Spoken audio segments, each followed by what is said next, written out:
Combien de fois ai-je voulu rassembler tes enfants? Matthieu chapitre 23, versets 37 à 39.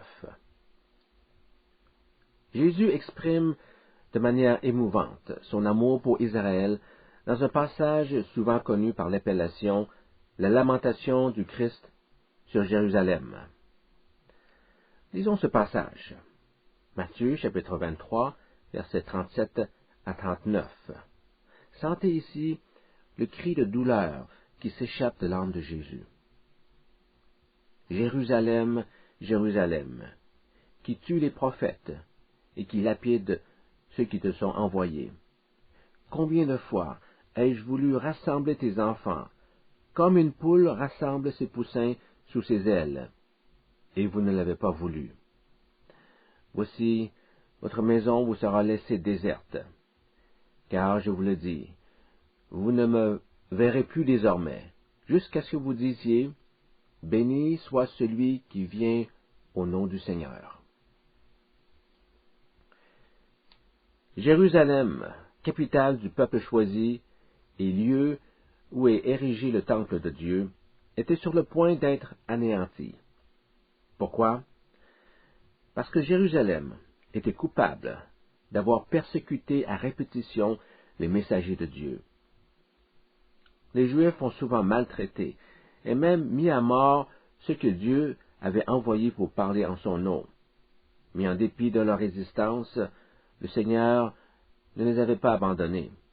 Il continuait à leur tendre la main, même si ceux-ci s'entêtaient à rejeter ses offres de grâce. La patience de Dieu a cependant une limite.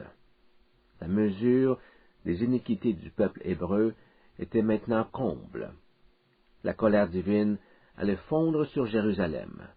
Jésus déclare que la destruction de la ville est imminente. Le Seigneur Jésus était venu pour sauver les brebis perdues de la maison d'Israël en les amenant à la repentance. Il dit dans ce passage, « J'ai voulu tant de fois vous rassembler pour vous protéger, comme une poule rassemble ses petits sous ses ailes. » Une poule défend ses poussins du danger en les cachant sous ses ailes, lorsqu'une tempête se lève, par exemple, ou lorsqu'un oiseau prédateur s'apprête à les attaquer. Mais les Juifs refusèrent de l'accueillir comme sauveur. Notez bien le contraste entre « j'ai voulu » et « vous ne l'avez pas voulu ».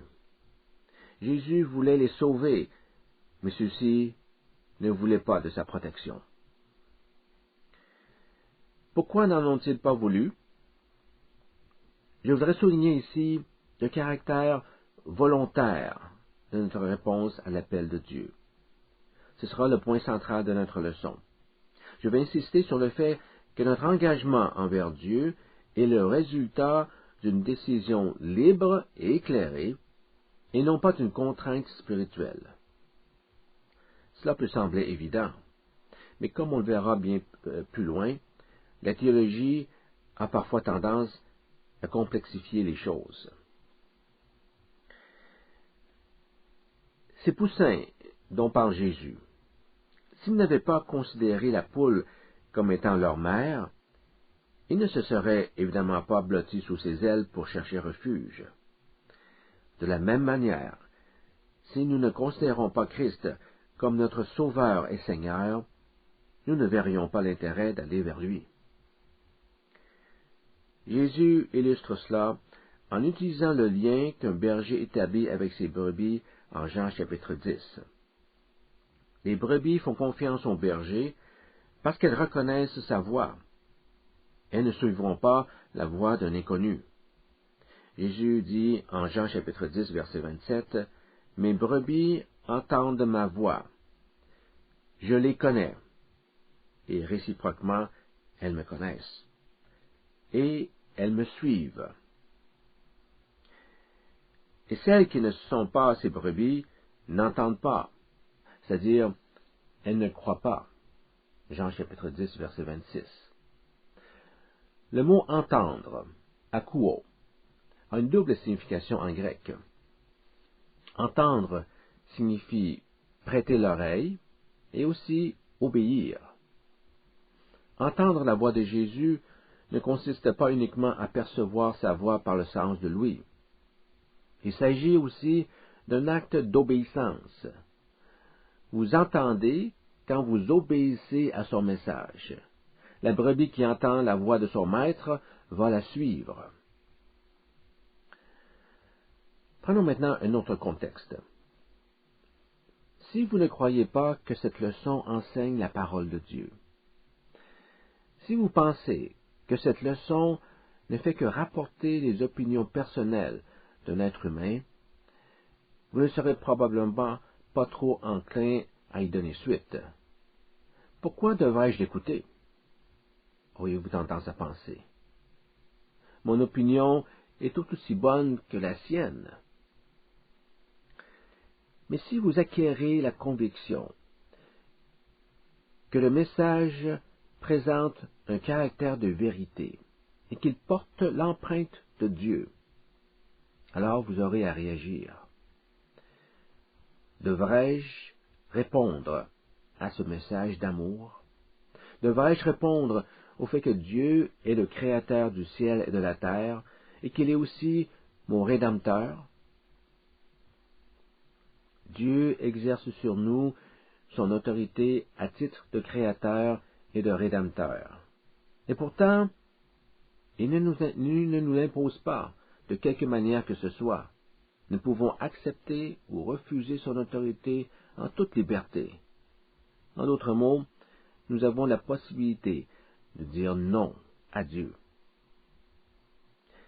Ceci est tout à fait renversant. Nous sommes les créatures du Dieu Tout-Puissant. Et malgré notre petitesse, nous avons la liberté de défier l'autorité de notre Créateur. Comment est-ce possible? Comment Dieu peut-il nous laisser entraver sa volonté? Étant le souverain de l'univers, il pourrait certainement nous forcer à lui obéir. Je suis Dieu et j'exige votre obéissance. Si vous résistez, je vais m'arranger pour faire fléchir votre nuque. C'est peut-être la manière dont les hommes exercent leur pouvoir quand ils ont la possibilité. Mais ce n'est pas celle que Dieu utilise dans sa relation avec nous. Nous trouvons dans la Bible de nombreux personnages qui se sont opposés à Dieu en le blasphémant, en le ridiculisant, en proférant toutes sortes d'injures. Et pourtant, il semble que Dieu ne fait rien. Nous nous mettons à sa place et nous avons beaucoup de difficultés à nous contenir. L'indignation nous monte à la tête assez rapidement. Tout notre être veut protester contre ces attaques malhonnêtes et injustifiées. Pourquoi Dieu n'écrase-t-il pas ces scélérats d'un coup de pied, comme on le ferait avec un insecte? Certains individus mettent même Dieu au défi de démontrer son existence. Ils lui disent d'un ton arrogant, « Dieu, si tu existes réellement, montre-le. Tu peux me foudroyer si tu le désires. Je n'ai pas peur. Je te demande seulement de faire un acte qui soit observable par tous. » Et comme rien ne se produit, ils concluent que Dieu n'existe pas et persistent dans leurs insultes. Pourquoi Dieu n'intervient-il pas? Ne veut-il pas rectifier une situation complètement absurde?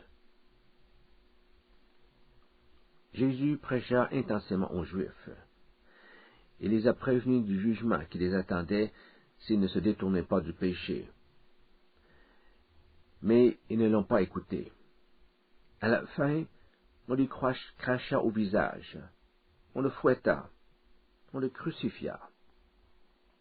Si tu es celui que tu prétends être, prouve ta puissance. Descends de la croix par toi-même. Montre que tu es Dieu. Et Jésus ne leur répond pas. Il ne fait rien pour défendre son honneur. Et nous sommes troublés par ce qui nous paraît être de la passivité de la part de Dieu. Prenons aussi l'exemple du peuple de Dieu. La Bible déclare que le peuple choisi est pour Dieu aussi précieux que la prunelle de ses propres yeux. Zacharie chapitre 2 verset 8. Qui vous touche, touche la prunelle de son œil. Mais lorsque ceux-ci se font persécuter, jeter en prison ou mettre à mort, que fait Dieu? Rien. Il voit son peuple souffrir et il ne lève même pas le petit doigt pour leur venir en aide. L'âme de parent en nous a envie de dire, si je savais qu'un individu était en train d'agresser mon enfant, je laisserais tout tomber et j'irais immédiatement à sa rescousse. Seigneur, tu vois tes enfants se faire maltraiter, et tu ne réagis pas. Tu laisses le mal se produire sans rien faire. Je n'y comprends rien. Comment, en effet, comprendre cette inaction de Dieu? C'est ici que nous pouvons discerner la merveilleuse sagesse de Dieu. C'est ici que l'esprit humain est à la fois choqué et troublé. Mais c'est précisément ici que se révèle la puissance et la gloire de Dieu. Jésus nous a enseigné à tendre l'autre joue lorsqu'on nous fait du mal.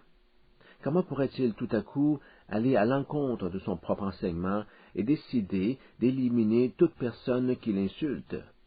Il ne serait pas fidèle à ses préceptes. Il entacherait l'intégrité de sa propre personne. Il nous demande d'endurer l'humiliation et l'insulte, alors que dans son cas, il n'aurait pas à faire de même. Vous savez, il y a ici un contraste qui dérange la raison. Comment un Dieu, qui a toute la puissance de l'univers à sa disposition, peut-il accepter de laisser ces simples créatures défier son autorité? C'est ce que je n'arrive pas à saisir. Je peux comprendre que Dieu possède la puissance nécessaire pour créer l'univers entier, mais qu'il puisse tolérer l'insolence des hommes, l'arrogance de ceux qu'il a créés, sans broncher, malgré sa toute-puissance, cela dépasse mon entendement. Pourtant, c'est précisément ici que se dresse la grandeur spirituelle de Dieu. Lequel est le plus grand? Celui qui se fait frapper et qui frappe en retour, ou celui qui se fait frapper mais qui se contient, bien qu'il ait la capacité d'écraser son agresseur? Nous savons dans notre tête que Dieu est tout-puissant. Mais lorsque nous recherchons en Christ une démonstration de sa puissance, nous avons peine à trouver quelque chose. Nos pensées les plus fortes ont tendance à se porter sur deux images, celle de la croix et celle d'un homme humilié et abattu. La scène est impressionnante, non pas en raison de son caractère glorieux, mais plutôt à cause de son caractère pitoyable. En regardant la croix et l'homme qui pend à cette croix, aussitôt on se demande quelle faute cet homme a bien pu commettre pour mériter un tel châtiment. Pourquoi Dieu procède-t-il de cette façon?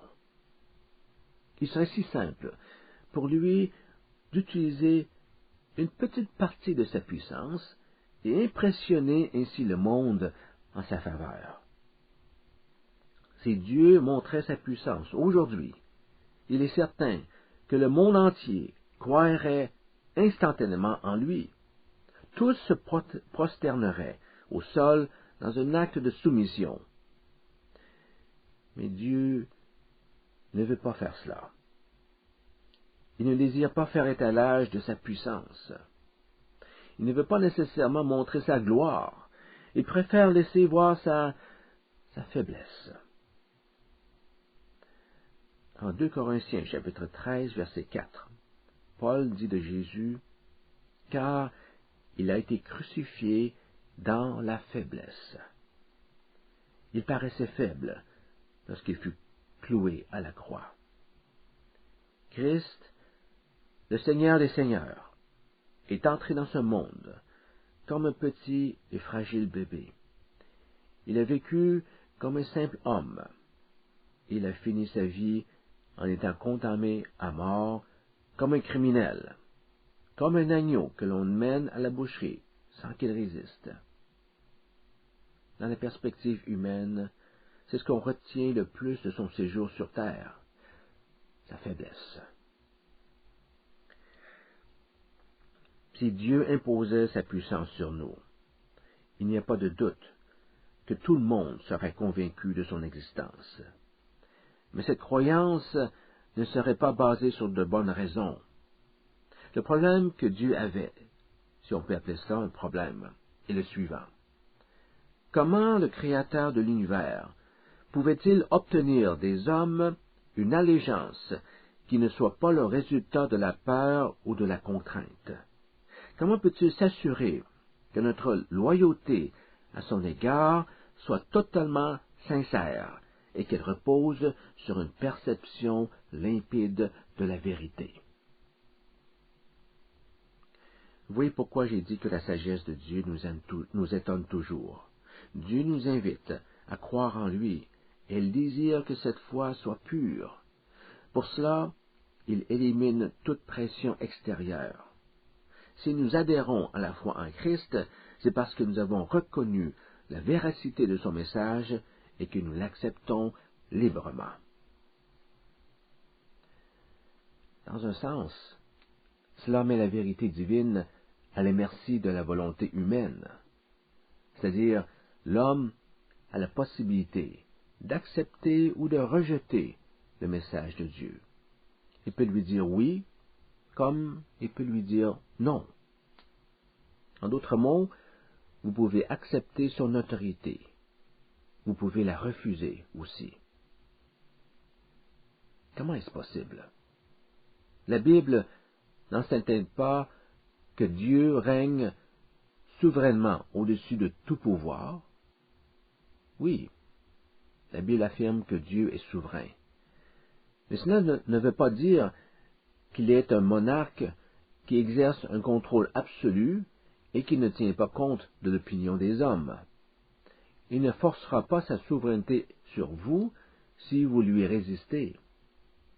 Dieu est un être personnel qui respecte notre intégrité et qui entretient un lien dynamique avec nous dans l'accomplissement de son plan pour le salut de l'humanité. Vous connaissez peut-être les 5 points du calvinisme, 5 points cardinaux de la théologie réformée. J'aimerais attirer votre attention sur le 4e point. Le 4e point du calvinisme s'appelle la grâce irrésistible.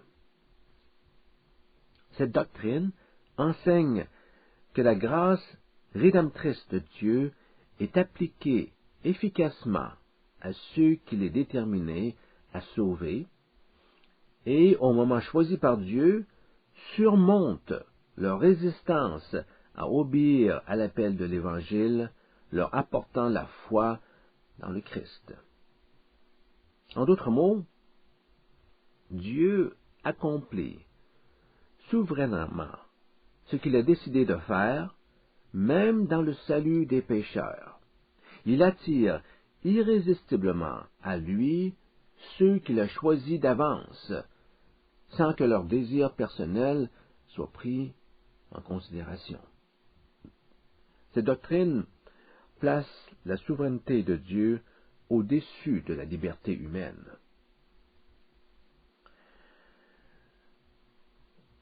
La conciliation entre la souveraineté de Dieu et la liberté humaine a souvent été l'objet de grandes discussions entre les chrétiens. Nous devons reconnaître humblement que la conjugaison de ces deux vérités dépasse notre capacité à comprendre. J'adhère à la position selon laquelle Dieu influence souverainement le cours de l'histoire pour accomplir toutes choses selon sa volonté. Mais je crois aussi qu'il est influencé par les événements. Non seulement il a un plan pour sauver l'humanité, mais il s'est donné la flexibilité d'ajuster ce plan en fonction des décisions humaines. Par-dessus tout, Dieu est amour, et l'amour divin ne s'interpose pas dans la liberté humaine, même si le pécheur choisit le mal au lieu du bien. C'est le risque que Dieu prend en respectant le libre arbitre de chacun. Parler d'une grâce irrésistible, c'est comme parler d'un cercle carré. Les termes ne vont pas ensemble. Il est difficile de comprendre comment la grâce peut être irrésistible. Le mot irrésistible laisse sous-entendre l'existence d'une force qu'on ne peut pas repousser et par conséquent qui annule toute possibilité de choisir. Or, la grâce est un don. Elle ne s'impose pas à l'autre. Il est dans la nature même d'un don qu'il puisse être refusé. On ne peut pas faire un don et en même temps imposer l'obligation de l'accepter. Comme on ne peut pas offrir son amour à une personne en exigeant la réciprocité des sentiments. Dieu nous a créés avec une volonté libre, et notre destinée éternelle dépend de l'usage que nous faisons de cette liberté. En Hébreux chapitre 4, verset 2, nous lisons que la bonne nouvelle de la grâce de Dieu ne nous sera d'aucun profit si elle n'est pas mêlée avec de la foi dans ceux qui l'entendirent. Ce verset met en relief le caractère mutuel et conditionnel de notre relation avec Dieu. Songez à toutes les pages du livre aux Hébreux où résonnent les nombreuses exhortations et les multiples avertissements. Il faut se rappeler que ce livre s'adresse aux croyants. Tous ces avertissements et exhortations n'ont de sens que si notre marche dans la grâce divine pouvait être contrecarrée, au moins en partie, par notre volonté. Et l'auteur du livre aux Hébreux nous demande de coopérer avec l'Esprit de Dieu en toutes circonstances. Si notre engagement envers Dieu se fait sur une base volontaire, cela signifie aussi qu'il n'y a pas de coercion pour y rester. Si vous avez dit oui en toute liberté, vous avez aussi la même liberté de dire non dans le futur. En Jean chapitre 6, lorsque les disciples cessèrent de marcher avec Jésus, le Seigneur ne leur mit aucune pression pour les retenir. Vous m'avez accompagné par choix. Si vous changez d'idée maintenant, vous êtes libre de vous retirer. Et Jésus dit aux autres disciples, vous aussi, vous pouvez vous en aller.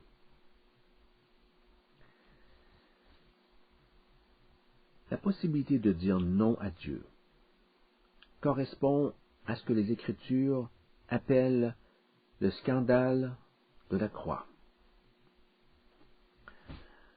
Considérez-le de cette façon.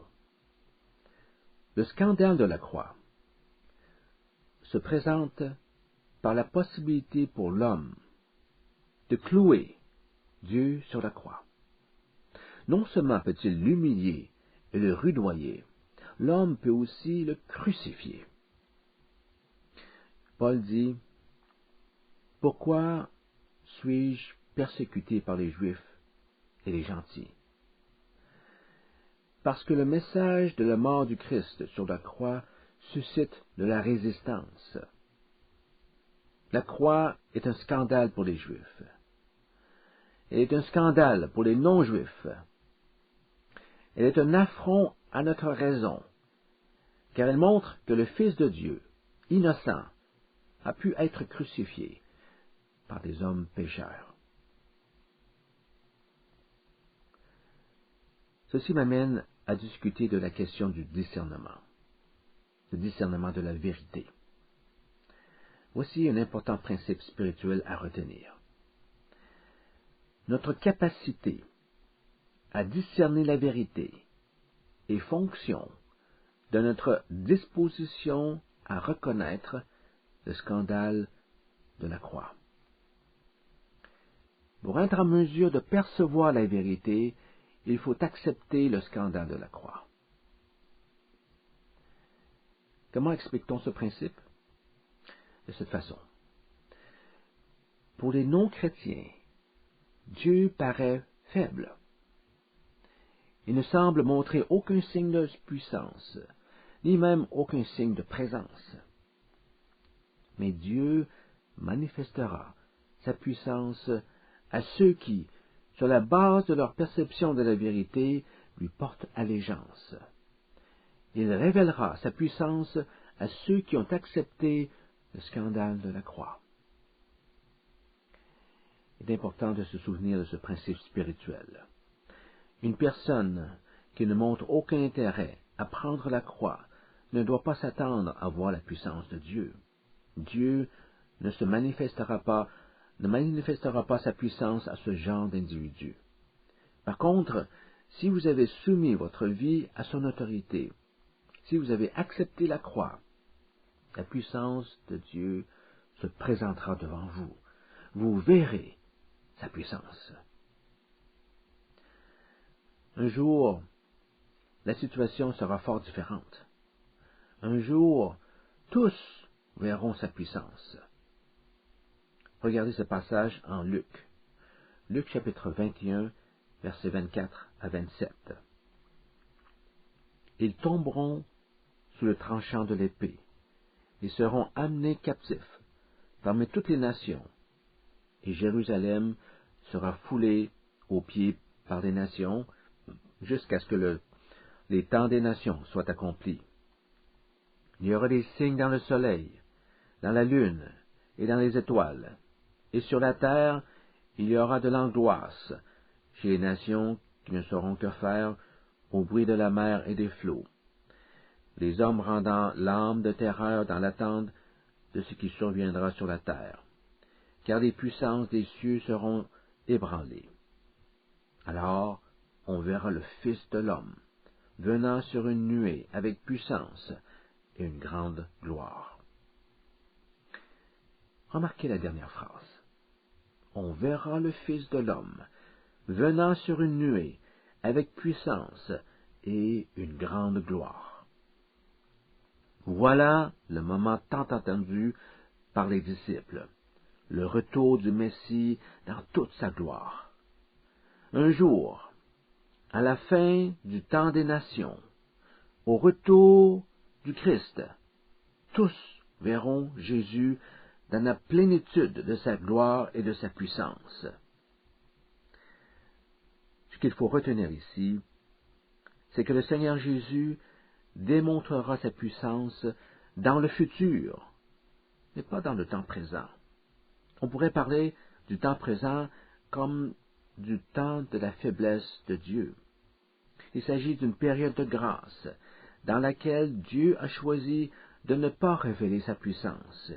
Il veut que nous lui fassions confiance par la foi. Mais répétons-le, un jour, Jésus reviendra et sa toute-puissance ne sera plus cachée. Tout genou fléchira devant lui. Tout visage se prosternera devant lui. Chaque personne croira en l'existence de Dieu parce qu'elle sera indubitable. Mais cette croyance ne sauvera personne, car il ne sera plus nécessaire d'avoir la foi pour croire en Dieu. La présence vivante de la gloire divine sera tellement évidente qu'elle forcera tout être humain à croire en Dieu. Mais à ce moment-là, il sera trop tard pour être sauvé. Nous vivons présentement au temps des nations. Cette période est située entre la chute de Jérusalem et le retour du Christ. Durant cette période, l'Évangile est proclamé dans le monde sans signe direct de la puissance de Dieu. C'est maintenant qu'il faut croire en Dieu pour être sauvé par la foi. Nous pouvons dire non à Dieu, mais Jésus espère que nous lui dirons oui. Il nous invite par ses paroles. Venez auprès de moi. Abritez-vous sous mes ailes contre les jours de jugement qui vont bientôt s'abattre. Repentez-vous et suivez-moi.